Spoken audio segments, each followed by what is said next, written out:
Apa makna devosi dalam Gereja Katolik? Dalam Katekismus Gereja Katolik 2101 sampai 2102 dikatakan bahwa devosi berasal dari kata Latin devovere yang artinya untuk berkaul atau berbakti sepenuhnya.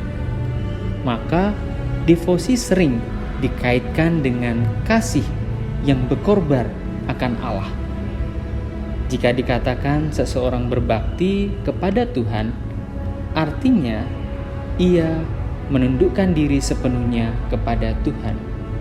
Pemberian diri yang sepenuhnya kepada Tuhan ini mengalir dari kasih yang berkobar kepada Tuhan yang memang sudah selayaknya disembah dan dimuliakan.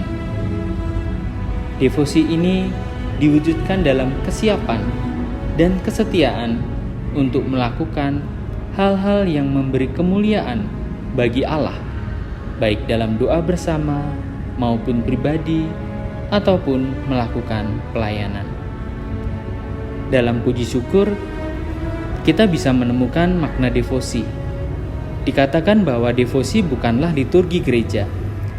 Devosi adalah suatu sikap bakti yang berupa penyerahan seluruh pribadi kepada Allah dan kehendaknya sebagai perwujudan cinta kasih, atau yang lebih lazim, devosi adalah kebaktian khusus.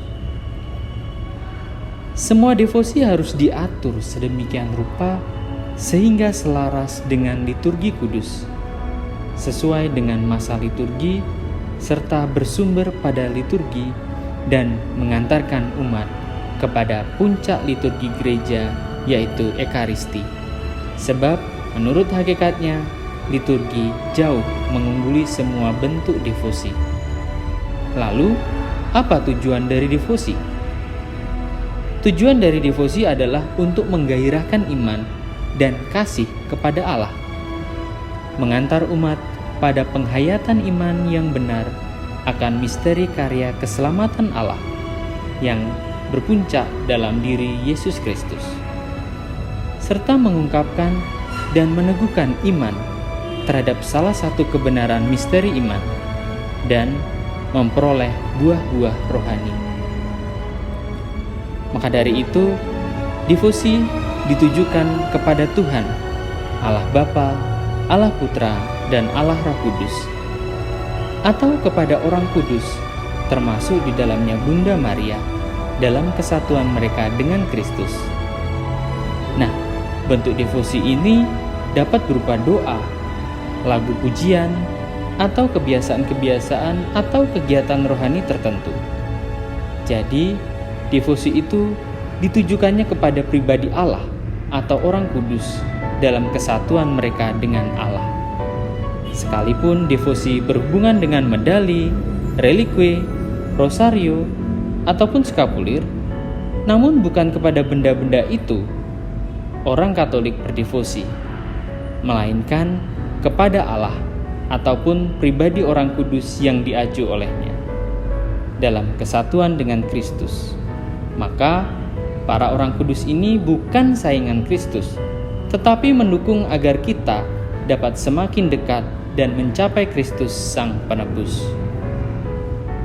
Contoh dari devosi adalah rosario, devosi jalan salib, juga misalnya devosi kepada kerahiman ilahi.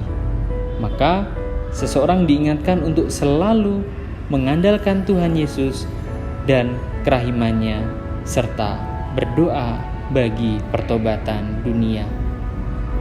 Devosi menurut Santo Fransiskus dari Sales dikatakan bahwa seperti halnya kasih memimpin kita untuk menaati dan memenuhi semua perintah Tuhan, maka devosi memimpin kita untuk mentaati semua perintah Tuhan dengan segera dan tekun.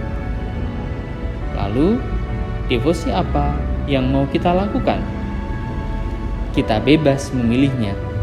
Namun yang utama, devosi ini dapat semakin mengarahkan kita kepada Sang Sumber Keselamatan sejati, yaitu Yesus Kristus sendiri.